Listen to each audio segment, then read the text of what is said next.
Ketemu lagi bersama aku, Aprilia Zahara, mahasiswa semester 4 dari Prodi Komunikasi dan Penyiaran Islam. Aku akan membuat catatan refleksi pada pertemuan keempat kemarin dari mata kuliah penulisan berita dan artikel.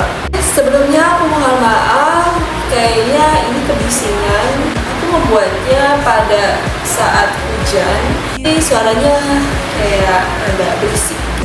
Baik teman-teman semua, jadi pada pertemuan keempat kemarin kita lagi-lagi berdiskusi bersama kelompok 2, yang dimana kelompok 2 ini membahas tentang cara tepat meliput dan menulis berita dan artikel.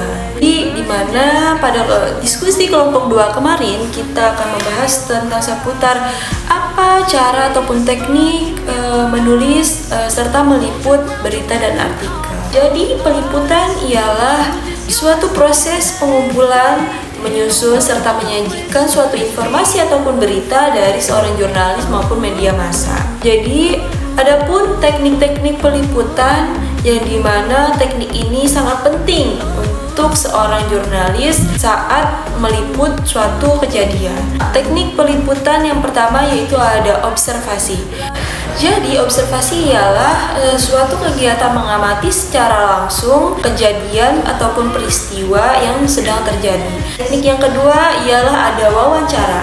Wawancara ini merupakan untuk pengumpulan data berupa pendapat maupun pandangan dari seorang narasumber. Yang ketiga ada riset, yang dimana riset ini merupakan suatu pencarian informasi dari sebuah buku, internet maupun dokumen dan lain-lainnya sebagai bahan pendukung. Baik, selanjutnya ada cara penulisan berita. Penulisan berita ini yang pertama ada rumusan umum.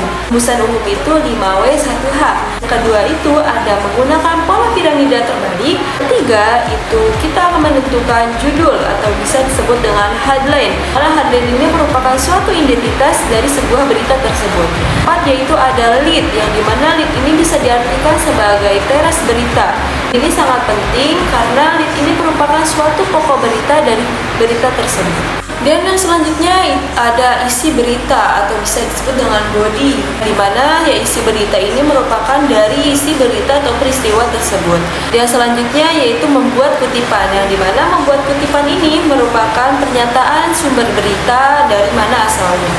Oke, selanjutnya yaitu ada tujuan berita, yang dimana tujuan berita ini untuk memberikan informasi teraktual kepada masyarakat. Dan oleh karena itu, penulisan berita juga ada syarat-syaratnya, yang dimana syarat-syarat ini agar tujuan beritanya tercapai.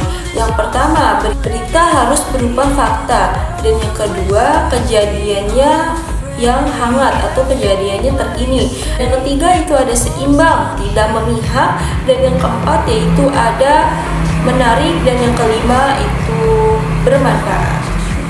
Oke, selanjutnya kita beralih kepada seputar artikel. Yang telah kita tahu, artikel merupakan suatu tulisan faktual yang membahas tentang suatu topik yang dimuat di media massa. Jadi, adapun beberapa cara penulisan artikel yang bermanfaat bagi artikel itu sendiri. Baik, adapun cara penulisan artikel yang pertama membuat topik, dan yang kedua yakni menentukan tujuan penulisan, dan yang ketiga mengumpulkan bahan atau referensi, dan yang keempat membuat kerangka penulisan. Selanjutnya ada tujuan penulisan artikel, yang dimana artikel ini bertujuan untuk menyampaikan informasi kepada pembaca secara sistematis. Baik, mungkin tadi kita telah membahas tentang makalah kelompok 2 yang membahas tentang cara tepat meliput dan menulis berita dan artikel.